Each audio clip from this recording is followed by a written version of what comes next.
Bonjour et bienvenue dans cette nouvelle vidéo. Aujourd'hui, j'avais envie d'évoquer avec vous le fait de réinventer sa vie lorsqu'on a 40 ou 50 ans. There's been a whole lot of trying, whole lot of crying, whole lot of telling me I should be dying or be like you, but I don't wanna be like you. Peut-être que vous avez 40 ou 50 ans et que vous vous dites que vous êtes arrivé à une étape de votre vie où l'avenir n'a plus rien à vous offrir, où vous avez tout accompli, vous avez élevé vos enfants, vous avez fait peut-être carrière et aujourd'hui vous sentez que vous arrivez à un point où vous n'avez pas de but précis et où vous avez l'impression que l'avenir n'a rien à vous offrir. Eh bien, détrompez-vous. Dans cette vidéo, je vais vous expliquer pourquoi c'est l'âge idéal pour réinventer sa vie, pour commencer de nouveaux projets, pour ne pas avoir peur de changer, que ce soit de voie professionnelle ou de situation personnelle, et que l'on peut commencer tout projet à n'importe quel âge et spécialement à cet âge-là.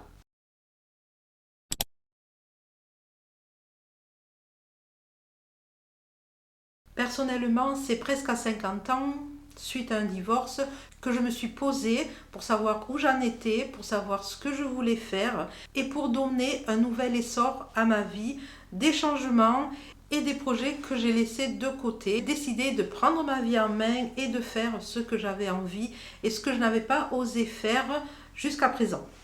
D'ailleurs, si ce sujet vous intéresse, n'hésitez pas à vous abonner car sur cette chaîne, je vous partage des conseils, des choses que j'ai mis en place, des réflexions que je me suis faites et qui m'ont aidé à avancer, les outils que j'utilise au quotidien.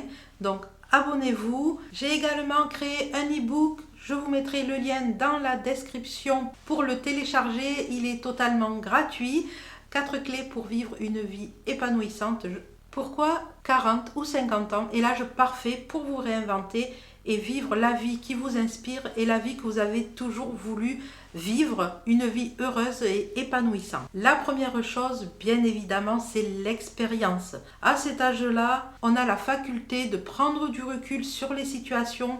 On commence à se connaître, à savoir ses réactions, à savoir quelle situation engendre telle émotion, et le fait de se connaître permet de prendre du recul et de mieux analyser une situation et donc de mieux réinteragir. Mais c'est aussi le bon moment pour prendre du temps pour justement apprendre à se connaître, faire le point un petit peu sur l'état des lieux de nos émotions, de notre mental, et petit à petit mettre des choses en place pour pouvoir atteindre l'épanouissement que vous souhaitez. Dans une situation difficile, rappelez-vous de vos réussites. Rappelez-vous de vos victoires, des choses que vous avez traversées, des épreuves que vous avez traversées, ce que vous avez apporté, ce que vous en avez tiré, les leçons que vous en avez tirées. C'est toujours enrichissant de se rappeler et de voir comment on a réagi pour pouvoir adapter les choses et pour pouvoir utiliser l'expérience pour mieux traverser les nouveaux défis qui apparaîtront dans votre vie. Et le fait de vous connaître davantage permet de savoir dans quelle direction vous voulez aller. Si une situation ne vous convient plus, vous êtes à même à vous réorienter et ça assez rapidement sans perdre de temps. À cet âge-là, on sait aussi ce qu'on veut. On connaît les domaines qui nous intéressent, on connaît les domaines qui ne nous intéressent pas forcément, ceux vers lesquels on a envie de se diriger, ceux qui nous appellent davantage, ceux qu'on a envie d'apprendre. Et justement, à cet âge-là, je trouve que c'est enrichissant et c'est valorisant de commencer d'autres activités, que ce soit plus ou moins sérieux. Dans le pas sérieux, j'ai inclus les activités créatives, même si c'est quand même sérieux. Mais je veux dire, c'est plus du plaisir. Et c'est ok de vouloir faire de nouvelles choses, de pouvoir apprendre de nouvelles disciplines. Moi, je sais que très tard, personnellement, je me dénigrais assez régulièrement. Je n'étais pas très gentille avec moi-même.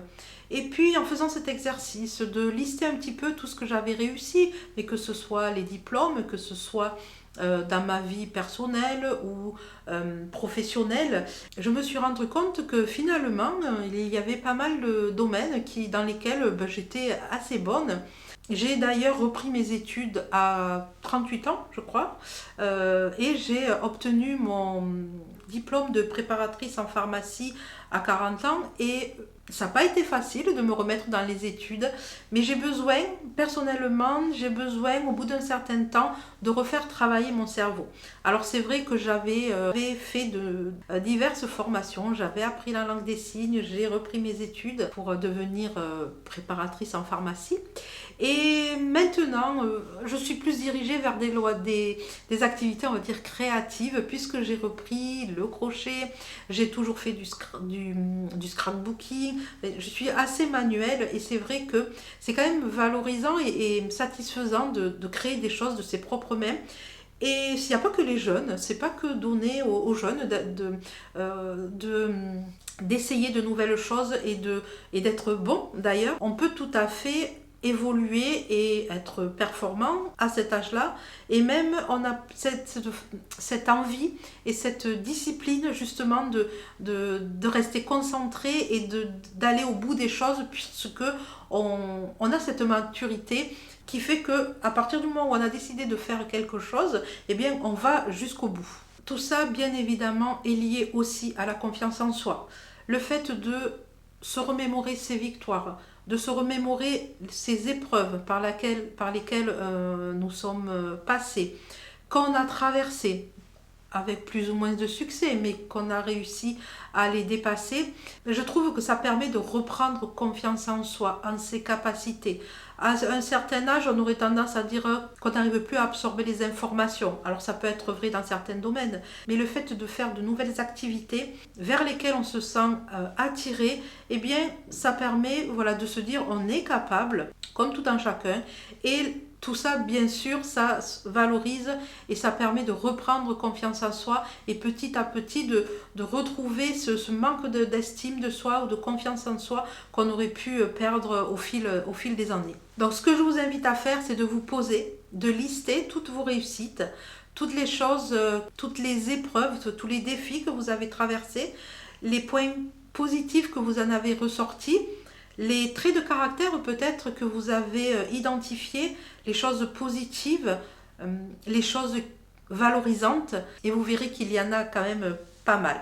D'ailleurs, n'hésitez pas à me dire en commentaire ce qui ressort de cette liste, les choses qui ont pu remonter à la surface, qui ont pu se détacher, se démarquer, et auxquelles vous n'auriez pas forcément pensé sans cet exercice. Deuxième point, c'est qu'à 40 ou 50 ans, on n'a pas forcément les mêmes objectifs que quand on est jeune. Mais c'est pas pour ça qu'ils sont moins valables.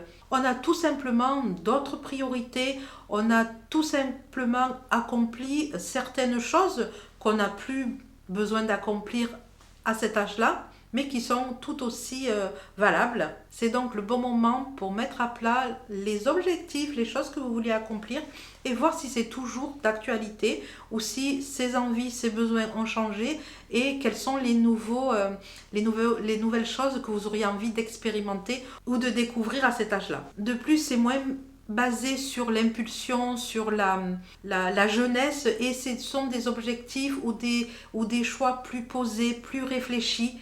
Et c'est l'âge idéal parce qu'il y a la sagesse, il y a la maturité, il y a l'expérience.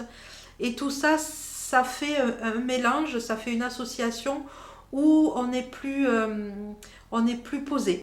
Moi, je sais que j'ai changé d'état d'esprit. Tout ce travail que je fais depuis quelques années, ça me permet d'affiner les choses que je veux accomplir, prioriser aussi les choses que je trouve importantes, celles que je trouve moins importantes.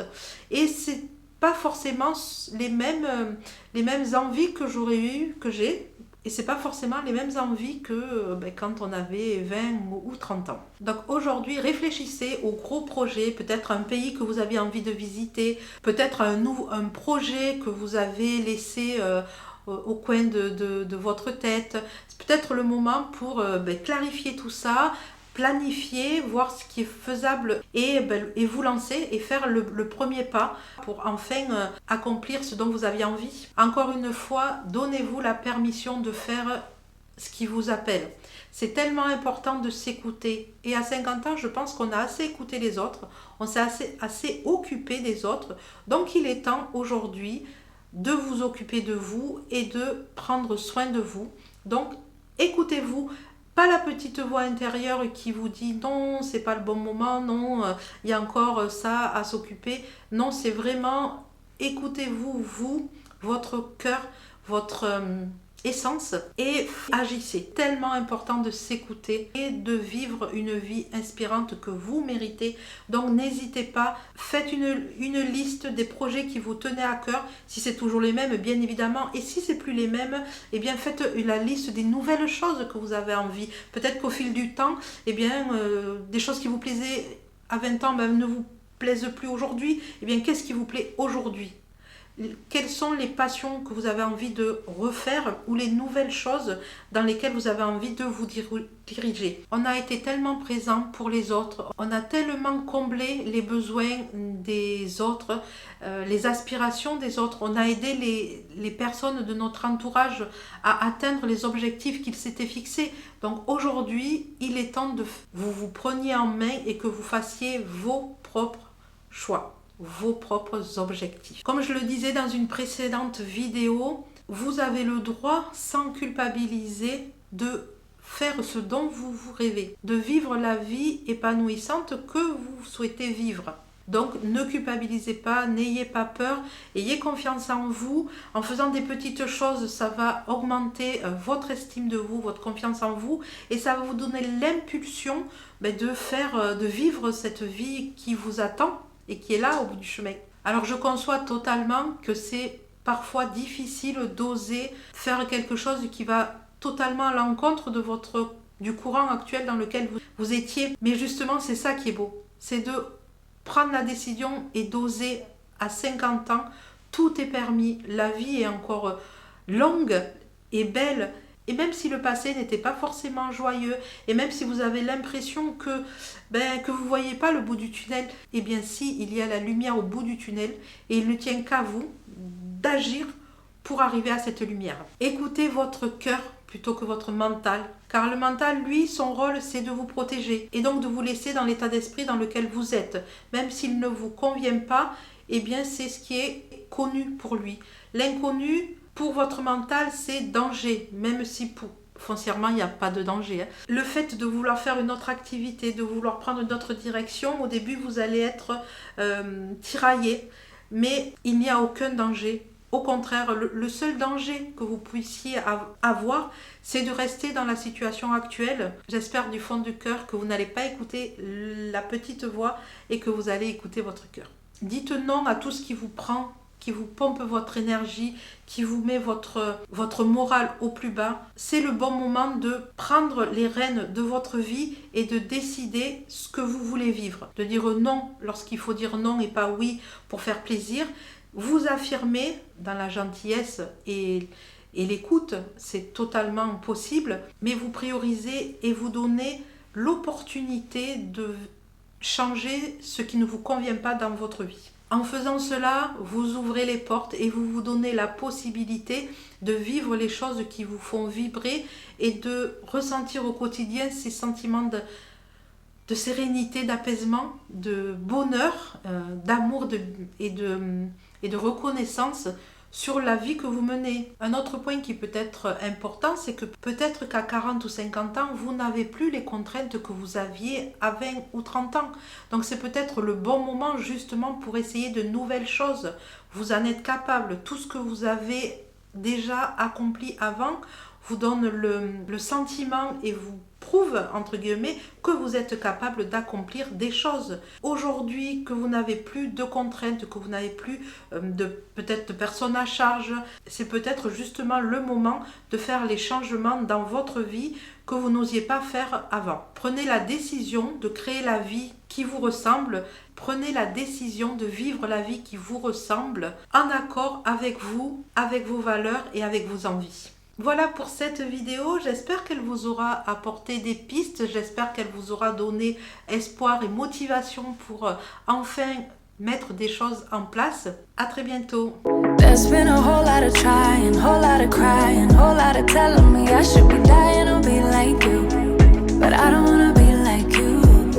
There's been a whole lot of trying, whole lot of crying, whole lot of telling me I should be